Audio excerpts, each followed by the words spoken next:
So I'm Mike.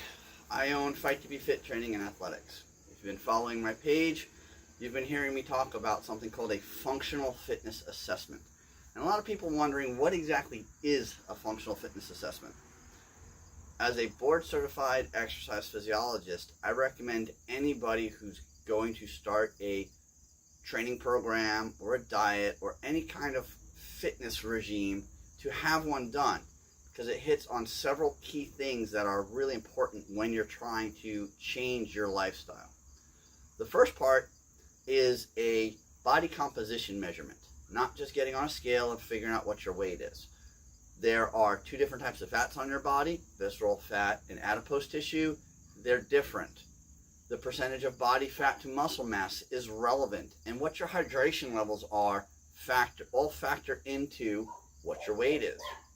If you don't know these numbers before you start working out or changing your eating habits, you may not realize that you've burnt off 4 pounds of body fat while putting on 2 pounds of muscle mass and increasing your hydration level by 2 pounds, which is why your net weight loss was 0 for that week. The second thing is a strength assessment. It identifies weak parts in your body, areas that you need to focus on, because as a whole, if you have one weak part, say your lower back, and you start working out, you're more susceptible to an injury. There's abdominal muscles, upper, lower, back, shoulders, chest, all of these things, they all have to be relatively equal in strength for you to train properly without injuring yourself. Unless you have an assessment of those areas specifically targeting each one, you don't know, and you increase the risk of injuring yourself, which puts you on the sidelines and prevents you from being able to work out and undoes everything that you just tried to do. The next part that I do is a VO2 max test. Your VO2 score is a measurement of how well your body uses oxygen when it's under stress. This is important because the metabolic processes that burn sugar and body fat are both aerobic. The metabolic process that burns muscle is anaerobic. So if your VO2 max score is too low, instead of burning body fat like you're trying to, or putting on muscle like you're trying to, you actually wind up burning muscle mass for energy. Unless you know this number and know what you need to work on, your exercise program might actually be doing the opposite of what you intend. The last piece of this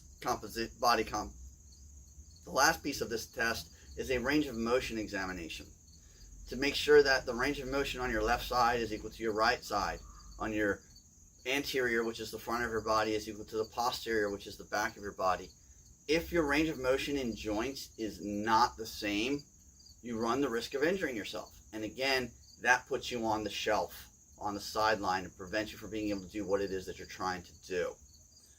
Knowing these, having a trained professional do an assessment of you and giving you this information gives you a baseline to start at. Repeating this every month, every 4 weeks or 8 weeks, depending upon what your goals are, lets you accurately track whether or not your program is working or not, so you know where to make adjustments. I intend to post every week a piece of this puzzle. If you're interested, you can contact us at fighttobefittrainingandathletics.com, all one word. You can email me at mmeinhold, MEINHOLD 274 at gmail.com, or you can text me at 302-359-1890.